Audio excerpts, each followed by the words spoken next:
बहुत समय पहले की बात है। जौनपुर गांव में हीरालाल नाम का एक किसान रहता था। दिन भर अपने खेत में मेहनत करके अपने परिवार की परवरिश करता था। हीरालाल को अंडे बेहद पसंद थे। उसके घर में हमेशा ढेर सारे अंडे रहते थे। उसकी पत्नी आशा उन अंडों से रोज कुछ ना कुछ पकवान बनाती रहती। कभी अंडा भुर्जी, कभी ऑमलेट, तो कभी अंडे की सब्जी। हीरालाल का अंडा प्रेम देख के कभी कभी उसकी पत्नी आशा गुस्सा हो जाती। क्यों जी, रोज अंडे खा खा कर अब उब नहीं जाते? मैं तो थक गई हूँ। लोग चिकन, मटन, मच्छी भी खाते हैं, लेकिन आपको हर रोज बस अंडे ही चाहिए। अरे ये सारी चीजें हर रोज नहीं खाई जा सकती ना। कितनी महंगी होती है, ऊपर से पकने के लिए बहुत ज्यादा समय लेती है। अंडे सस्ते होते हैं और जल्दी पका सकते हैं। क्या तुम्हें कोई आपत्ति है अंडे पकाने में? वैसा है तो बोल दो, मैं खुद बना के खाऊंगा, लेकिन अंडे को कोसना बंद करो। दिन बीतते गए और उस साल उनके गांव में बारिश की एक बूंद भी नहीं टपकी। अकाल पड़ गया। सारे झरने, नदी, कुएं सूख गए। पेड़ पौधे नष्ट हो गए। भेड़, बकरियां, गायें सब मुश्किल से जी रहे थे और गांव वालों की हालत भी खराब थी। हीरालाल सोच में पड़ गया। हे भगवान, ये क्या दिन दिखा रहे हो? अनाज सब्जी उग नहीं रही और लोग बकरियां और मुर्गियां खाए जा रहे हैं। बाजार में अंडे आना कम हो गया है। ऐसा ही चलता रहा तो रोज मुझे भूखा ही मरना पड़ेगा। बिना अंडों के तो मैं जी ही नहीं पाऊंगा। एक दिन ऐसे ही हीरालाल अपने खेत में हल चला रहा था। तभी उसका हल जमीन में अटक गया। हल हिल ही नहीं रहा था। इसीलिए हीरालाल ने जमीन को नजदीक से देखा तो वहां उसे कुछ गड़ा हुआ नजर आया। उसने कुदल मार के देखा तो एक बड़ा सुनहरे रंग का घड़ा दिखा। हीरालाल ने उस घड़े को जमीन से बाहर निकाला, लेकिन वो वजनदार घड़ा उसके हाथों से फिसलकर जमीन पर गिर गया और फूट गया। जैसे ही घड़ा फूटा, उसमें से एक अजीब रोशनी निकल आई और एक देवी प्रकट हुई। हीरालाल, तुम्हारा बहुत बहुत धन्यवाद। मैं एक देवी शक्ति हूँ, लेकिन श्राप की वजह से इस घड़े में बंद हो गई थी। तुमने मुझे मुक्ति दी है। मैं तुम पर बहुत प्रसन्न हूँ। जो चाहे मांग लो। तुम आसमान की तरफ देख के जो मांगोगे उस चीज की बरसात होगी। धन्यवाद। ऐसा कहकर देवी वहाँ से अदृश्य हो गई। हीरालाल खुश हो गया। उसने आसमान की ओर देखा और कुछ सोचा। अरे वाह, मैं तो बहुत भाग्यवान हूँ जो मुझे ये आशीर्वाद मिला है। बहुत दिन हो गए मैंने अंडे नहीं खाए। मेरे लिए अंडों की बारिश हो जाए। कुछ ही क्षण में आसमान से अंडों की बारिश होने लगी। गांव में हर जगह आसमान से अंडे गिरने लगे। लोग चकरा गए और ये अजीब बात देखकर डर गए, लेकिन हीरालाल खुश था। अंडे लोगों के सिर पर गिरकर फूटने लगे। हीरालाल की पत्नी आशा कुएं से पानी निकाल रही थी, लेकिन अंडे ऊपर से गिरते देख घर के अंदर चली गई। उसके बाद हीरालाल ने खेत में गिरे अंडों को टोकरी में जमा किया और घर ले आया। कमाल है, आपको देवी माँ ने जो वरदान दिया है उससे आपने अंडे मांगे? हद हो गई है आपके पागलपन की। अरे सोने के जवाहरात या पैसा मांगते। अगर हम अमीर बन जाएंगे तो रोज 100 अंडे खा सकोगे।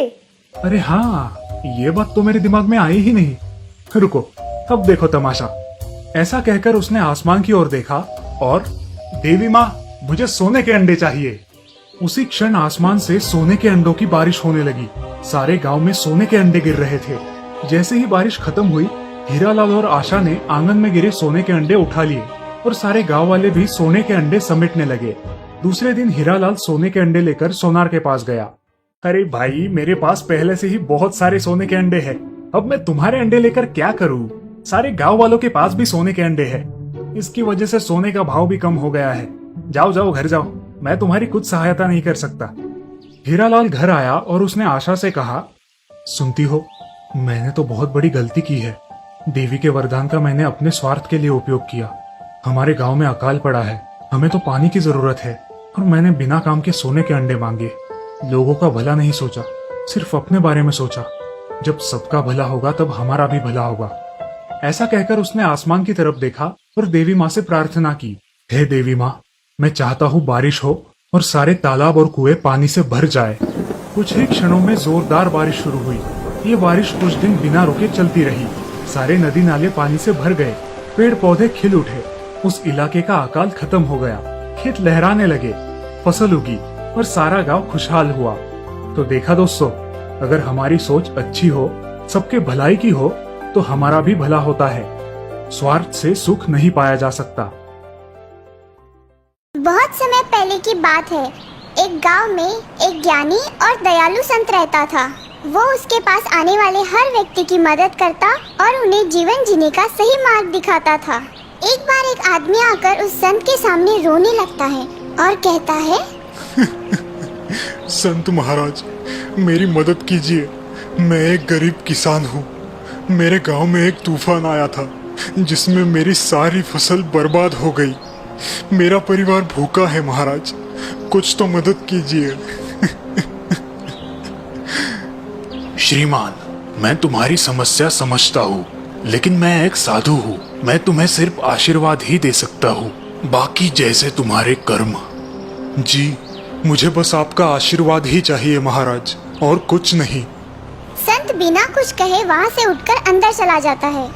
वो एक बोरी लेकर बाहर आता है। वो उस बोरी को किसान को आशीर्वाद के रूप में दे देता है और उसे उस बोरी को घर पहुँचने पर ही खोलने का आदेश देता है। संत से आशीर्वाद प्राप्त कर किसान अपने घर निकलता है। अपने घर पहुंचकर वो बोरी खोलता है और चौंक जाता है। किसान संत का अंदेशा समझ जाता है। उस दिन के बाद उसकी जिंदगी बदल जाती है। किसान गांव का सबसे धनवान आदमी बन जाता है। वो एक आलीशान घर बनाता है। वो अपने लिए शानो शौकत की बहुत सारी चीजें भी खरीदता है। इतना ही नहीं, वो गांव के सभी गरीबों को मदद भी करता है। किसान और संत की ये कहानी पूरे गांव भर फैल जाती है। इसी तरह ये बात एक डाकू के कानों पर पड़ती है। डाकू ये बातें सुनकर चौंक जाता है और इस बात की सच्चाई जानने के लिए वो भेष बदलकर एक किसान के रूप में उस संत के पास चला जाता है। संत हमेशा की तरह अपनी झोपड़ी के बाहर ध्यान में डूबा होता है। इतने में डाकू वहाँ आ जाता है और जोर जोर से संत के सामने रोने लगता है। मेरी मदद करो साधु महाराज, मेरी मदद करो। मेरा सारा धन तूफान में चला गया, मैं बर्बाद हो गया। मेरी मदद करो। धन तो आता है और जाता है, उसमें मैं क्या कर सकता हूँ? तुम किसी धनवान के पास जाओ, मेरे पास तुम्हें देने के लिए कुछ नहीं है। नहीं नहीं महान संत जी, मुझे आपकी ही मदद चाहिए। कृपया मुझे भी उस किसान जैसे धनवान बना दीजिए। किसान के जैसे? हाँ हाँ, मैं भी आलीशान घर बनाऊंगा। संत डाकू के इरादे समझ लेता है और उसे सबक सिखाने की सोचता है। डाकू संत का राज जानने के लिए खिड़की से झांकने लगता है। वो देखता है कि संत अपना सिर एक पत्थर पे पटक रहा है। ये देख वो डाकू सोच में पड़ जाता है। इतने में संत खाली हाथ बाहर आता है और डाकू से कहता है, तुम अभी जा सकते हो। मैंने जादुई पत्थर से दुआ की है कि तुम्हारी मांगे पूरी हो। हाँ, अब बाकी जैसे तुम्हारा कर्म। ये कहकर संत वहाँ से निकल जाता है। इस मौके का फायदा उठाते हुए डाकू झोपड़ी के अंदर जाता है। वो उस पत्थर को देख सोचने लगता है। लगता है इस पत्थर पर सिर पटककर जो भी मांगू मिल जाता है। मुझे बहुत सारा धन मांग लेना चाहिए। डाकू उस पत्थर पर अपना सिर जोर जोर से पटकता है और दर्द से चीखने लगता है। हाय मेरा सिर फूट गया रे, कहाँ है धन? आए मेरा सिर फूट गया।